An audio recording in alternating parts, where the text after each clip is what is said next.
Welcome to Nightfall Narratives, the podcast that goes where shadows and stories intersect to explore the eerie and enigmatic. Join us as we journey into the heart of the unknown, immersing ourselves in tales of suspense and terror. In each episode, we'll either read a spine-tingling tale, or we'll take a closer look at the art of writing, unraveling the mysteries of storycraft that make such tales so eerily effective. So, sit back, relax, and feel the embrace of the mysterious as we embark on this journey into the heart of the night.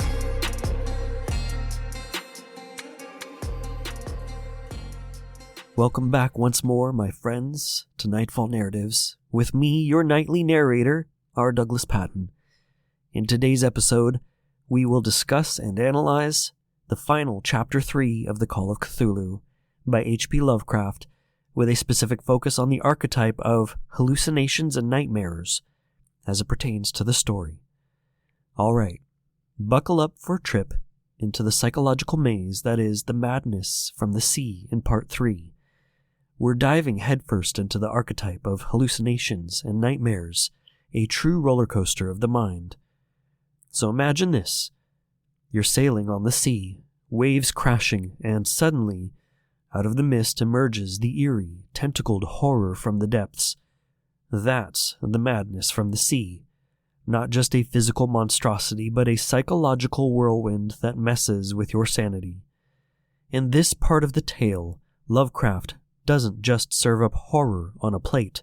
He dishes out hallucinations and nightmares like a cosmic chef gone mad. The characters aren't just witnessing a sea monster, they're unraveling into the depths of their own minds. Let's break it down psychologically.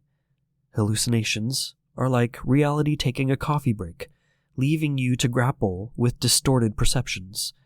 The characters aren't sure if what they're seeing is real or a product of their unraveling sanity. It's a mind game, and Lovecraft is the puppet master. Nightmares, on the other hand, are like horror movies your brain directs while you're asleep. So imagine those nightmares bleeding into your waking hours. That's the madness from the sea. A waking nightmare, where the lines between dream and reality is a fraying thread. Lovecraft is tapping into our primal fears here. Hallucinations mess with our grip on reality. Nightmares invade the safe haven of our sleep. So, regarding the hallucinations, picture this. It's like someone being sneaky, swapping the lenses of your glasses when you're not looking. The characters, once sure-footed in the reality they knew, suddenly find themselves on shaky ground. Lovecraft is playing mind games with them, distorting their perceptions and turning their world into a funhouse of horrors. It's not just tentacles in the sea. It's the unsettling notion that reality itself is morphing into a grotesque caricature. Now, nightmares, we all know those. The midnight terrors that make you bolt upright in bed, heart pounding. Lovecraft isn't content with confining nightmares to the dark corners of the night. No. He's unleashing them into the broad daylight, infiltrating the characters' waking hours. Imagine characters questioning whether they're still trapped in the clutches of a dream, unable to shake off the lingering shadows of their nocturnal horrors. And here's where it gets diabolically delicious. Characters waking up in a cold sweat. We've all been there, right? But for Lovecraft's protagonists, it's not just the remnants of a bad dream clinging to them like a damp fog. It's the unnerving uncertainty that the nightmare might not be confined to the realm of dreams.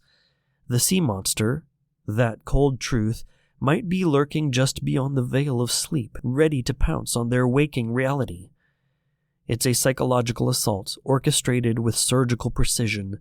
Lovecraft isn't merely throwing monsters at his characters, he's dismantling the very scaffolding of their sanity.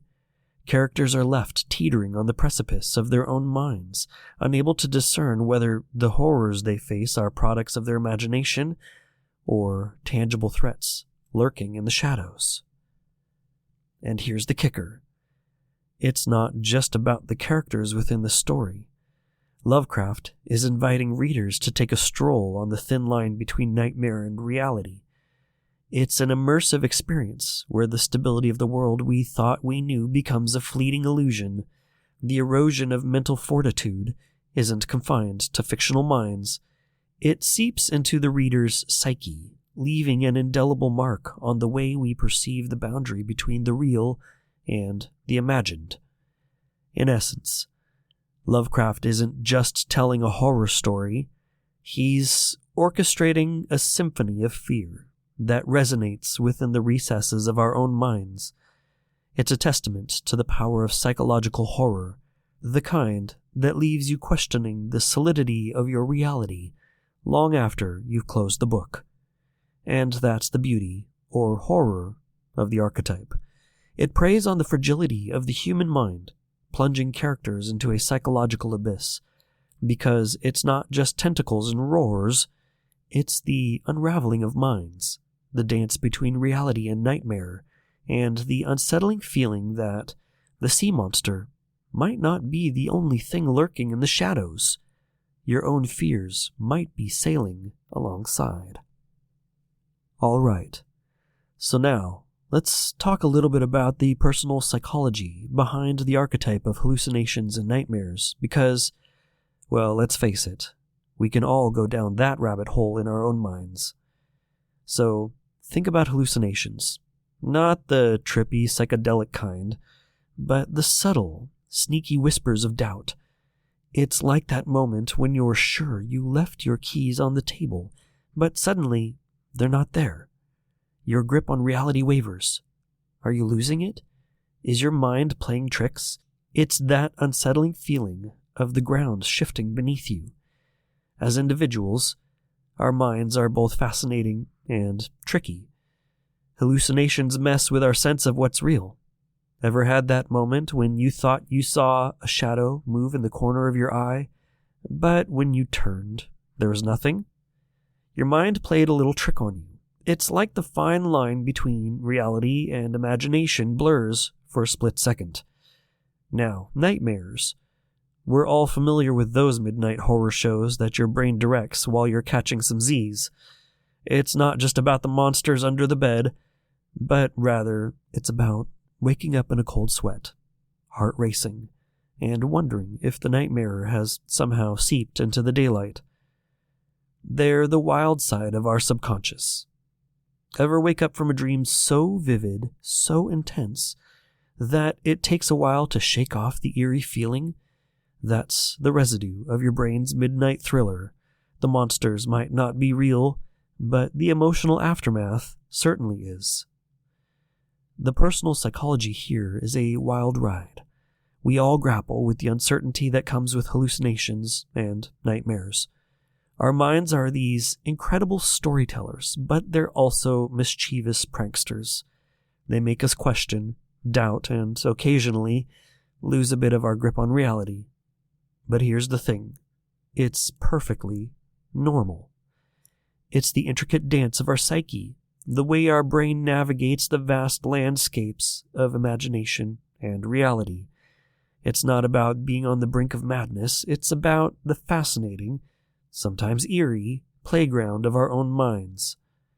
So, the next time you catch a glimpse of something out of the corner of your eye, or wake up from a nightmare that feels a bit too real, just remember, it's your brain doing its thing, weaving tales and exploring the boundaries of what's real and what's hidden in the shadows of your thoughts. It's the enchanting, perplexing world of hallucinations and nightmares that makes each of us a unique inhabitant of our own psychological wonderland. So, now regarding writing, let's unlock the door to the eerie realm of hallucinations and nightmares in your own horror stories. And here are 3 spooky writing techniques to give your readers the creeps. Number 1, dancing with the unreliable. Number 2, nightmare threads weaving reality. And number 3, the echoes of subconscious horrors. So, back to the beginning. Number 1, dancing with the unreliable. Imagine your protagonist isn't sure if the eerie whispers they hear are real or just a figment of their imagination. Embrace the unreliable narrator. Let doubt seep into their thoughts. Is that shadow moving on its own, or is it just a trick of the mind? Keep your readers guessing. Make them question the sanity of the character, and, by extension, their own. Number 2. Nightmare threads weaving reality. Picture this. Your characters wake up from a nightmare only to find remnants of that dream haunting their waking moments. Threads of the nightmare start weaving into their reality. The creepy doll they dreamt about? Now it's sitting on the shelf, staring with beady eyes. This technique blurs the line between dreams and reality, creating a spine-chilling tapestry that ensnares both characters and readers. And finally, number 3, the echoes of subconscious horrors. Okay, so let's dive into the echoes of the mind. What if your characters start experiencing hallucinations rooted in their deepest fears and regrets? The ghostly whispers of their subconscious horrors manifesting into terrifying visions. It's not just about facing external monsters. It's confronting the demons within. This technique allows you to tap into the personal fears of your characters, making the horror more intimate and bone-chilling. So there you go. Play with the dance of the unreliable, weave nightmares into reality, and echo the subconscious horrors. Your readers will be questioning reality and sleeping with the lights on, well, in no time. And just perhaps, your stories will haunt dreams and waking hours alike. Thank you for joining us here on Nightfall Narratives as we wrap up our investigation of the Call of Cthulhu by H.P. Lovecraft. And until next time, I'm your Nightfall narrator, R. Douglas Patton, signing off. As the shadows lengthen and the night falls, we come to the end of another episode of Nightfall Narratives. We hope you found our exploration of dark and mysterious storytelling and the art of writing thought-provoking and haunting. Remember, the stories we tell have the power to both chill us to the bone and inspire us to create our own. Join us again for our next episode, and until then, keep your eyes open and your mind curious, for anything is possible.